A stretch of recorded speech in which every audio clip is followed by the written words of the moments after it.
नमस्ते, यो चाहिँ अटोमेटिक फायर मोमेन्ट हो। यसमा चाहिँ दुईटा टुल्स युज भएको छ, अर्डिनो बोर्ड र सर्भर मोटर। अर्डिनो बोर्डमा चाहिँ प्रोग्रामिङ सेट गरेको छ अनि त्यो प्रोग्रामिङ चाहिँ जम्पर वायरको थ्रु सर्भर मोटरमा सिग्नल पास गरेको छ अनि सर्भर मोटरले चाहिँ फ्ल्यागलाई हाफ सर्कलमा लेफ्ट र राइट मुभमेन्ट गरिरहेको छ अनि यसको चाहिँ पावर सप्लाई नसिद्धोस् भनेर ल्यापटपबाट पावर दिएको छ। Thank you. Namaste everyone, this is ClapSwiss. So we use C++ programming to program the instructions onto the Arduino board. This is a relay module. So it controls the AC voltage and it is connected to the AC device and the Arduino board. So when the sound sensor gets our sound, it sends signals to the Arduino board, which then lights up the bulbs. The bulbs are connected in a series, so when one lights up, all of the bulbs light up. Let's see.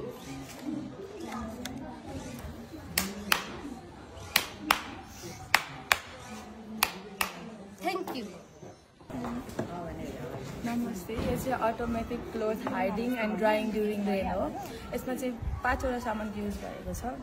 यो चाहिँ हाम्रो rain sensor, Arduino board, battery, switch र सर्भो motor. जब पानी पर्छ यो rain सेन्सरले थाहा पाउँछ र यो जम्पर वायरको थ्रुबाट यहाँ तल सर्भो मोटरलाई सिग्नल दिन्छ हैन। यो सर्भो मोटर चाहिँ 90 डिग्रीमा घुम्छ। जब यसले पानी पर्यो भनेर यसरी यो भित्र जान्छ। जब यसले पानी परेको छैन, पानी गइसक्यो भनेर फेरि भन्छ, यो फेरि जान्छ। Namaste everyone, this is home automation mobile switch and यो चाहिँ तीनटा टुल्स युज भएको छ। That is Arduino board, relay module, Bluetooth connector. This Bluetooth connector is connected to Bluetooth in phone and Arduino board को दुईटा wires, एउटा direct connected to AC and another is connected to relay module to light on. Now यो switch थिच्यो भने चाहिँ on हुन्छ. This switch is used to turn off. Now let's see. Thank you. नमस्ते, यो मेरो प्रोजेक्ट अटोमेटिक टोलगेट सिस्टम हो। यसमा हामीले दुईवटा आर्डिनो बोर्ड, दुईवटा battery, jumper wire, jack, servo motor, ultrasonic sensor, एउटा एलईडी युज गरेको छौँ। यो एलईडी को काम चाहिँ एउटा इन्डिकेटरको रूपमा गरिएको छ, जसमा चाहिँ अगाडि टोलगेट छ भन्दाखेरि ड्राइभरलाई थाहा होस् इन्डिकेट गर्नको लागि चाहिँ एलईडी युज गरिएको छ। यो रोडमा चाहिँ कुनै पनि भेहिकल जाँदाखेरि अल्ट्रासोनिक सेन्सरले चाहिँ भेहिकल आएको कुरा चाहिँ थाहा पाएर यो जम्पर वायरको सहायताले आर्डिनो बोर्डमा सिग्नल भेट्छ। यो सिग्नल फेरि गएर सर्भो मोटरमा जान्छ र सर्भो मोटरले चाहिँ भेहिकलको थाहा पाएर यो गेट खोल्छ। यो गाडी नगएसम्म यो सर्भो मोटरको यो गेट आफै खुलेको हुन्छ, पछि जाँदाखेरि फेरि बन्द हुन्छ। यसलाई फेरि हेरौँ, सेन्सरले गाडीलाई सेन्स गर्यो, त्यसपछि गाडी नगएसम्म यो अफ हुन्छ। Thank you. नमस्ते, यसको नाम चाहिँ स्मार्ट इरिगेसन सिस्टम हो। यसमा चाहिँ DC motor, L298 motor driver, jumper wire, swell sensor प्रयोग गरेर बनाएको छ। यसमा चाहिँ मेन भनेको स्वेल सेन्सर हो। स्वेल सेन्सरले चाहिँ माटो गिलो छ कि सुक्खा छ भन्ने कुरा डिटेक्ट गर्ने काम गर्छ। जब माटो सुक्खा हुन्छ तब अटोमेटिक रूपमा पानी दिन्छ र जब माटो गिलो हुन्छ तब अटोमेटिक रूपमा पानी आउन बन्द हुन्छ। नमस्ते, यो चाहिँ अटोमेटिक फायर एक्सटिङ्ग्विसर। यसमा 7वटा सामानहरू युज भएको छ। यो L298 मोटर ड्राइभर, यो जम्पर वायर, यो आइआर सेन्सर, यो ब्याट्री, यो स्विच, यो बजर अनि यो चाहिँ DC water pump. L298 motor ड्राइभरले सबै वायर्सहरूलाई जोड्ने काम गर्छ। आइआर सेन्सरले घरमा आग लाग्छ भने त्यसलाई सेन्स गरेर जम्पर वायरको थ्रुबाट बजलरलाई पठाउँछ र बजलरले आवाज निकाल्छ। आवाज निकालेको नेगेटिभ वायरको थ्रुबाट डीसी वाटर पम्पलाई पठाउँछ र डीसी वाटर पम्पले आगो निभाउँछ।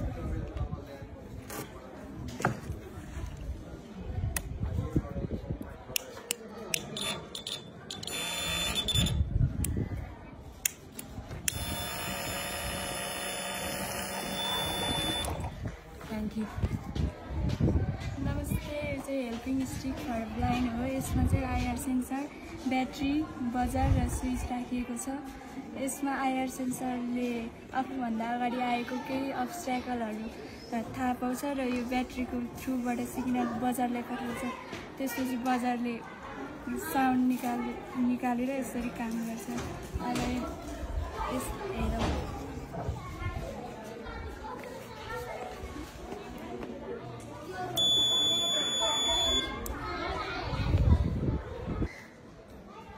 नमस्ते, यो मेरो project laser home security system हो।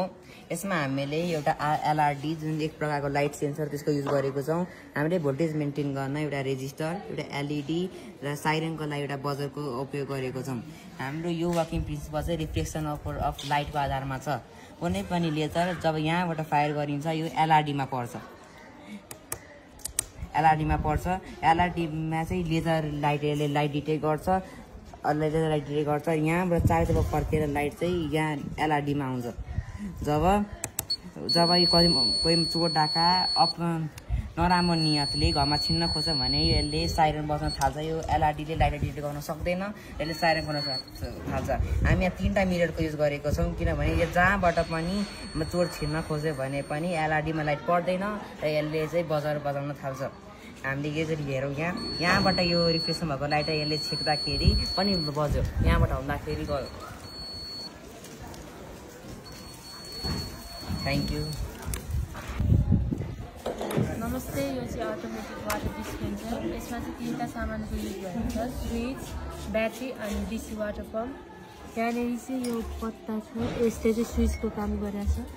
यहाँनिर यसरी गिलास थापेपछि आफै पानी आउँछ, यसमा धारा खेल्नु पर्दैन। धन्यवाद।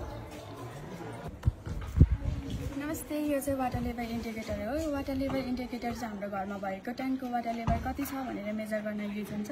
जस्तै यहाँभित्र 2टा वायर छ जुन चाहिँ नेगेटिभ र पोजिटिभ हो। नेगेटिभ र पोजिटिभ वायर चाहिँ एलइडीको पोजिटिभ र नेगेटिभमा गएर कनेक्ट भएको हुन्छ र वाटर कन्डक्टर भएको हुनाले इलेक्ट्रिसिटी पास भएर एलइडीमा पुग्छ र एलइडी लाइट बल्छ। जस्तै 25% पानी भयो भने 25%मा लाइट बल्छ, एलइडी लाइट बल्छ र यदि कम्प्लिटली ट्याङ्क भर्यो भने चाहिँ 100%मा लाइट बल्छ। नमस्ते, यो एलइडी सिक्वेन्सियल लाइट हो। जम्पर वायरले अर्डिनो बोर्डबाट ब्रेडबोर्डमा सिग्नल पास गर्छ। यसमा 12वटा सिक्वेन्सियल लाइट छ। यसमा 3टा सिक्वेन्समा लाइट रन हुन्छ। एउटा राइट टु लेफ्ट, अर्को 2टै साइडबाट बिचमा अनि अर्को लेफ्ट टु राइट।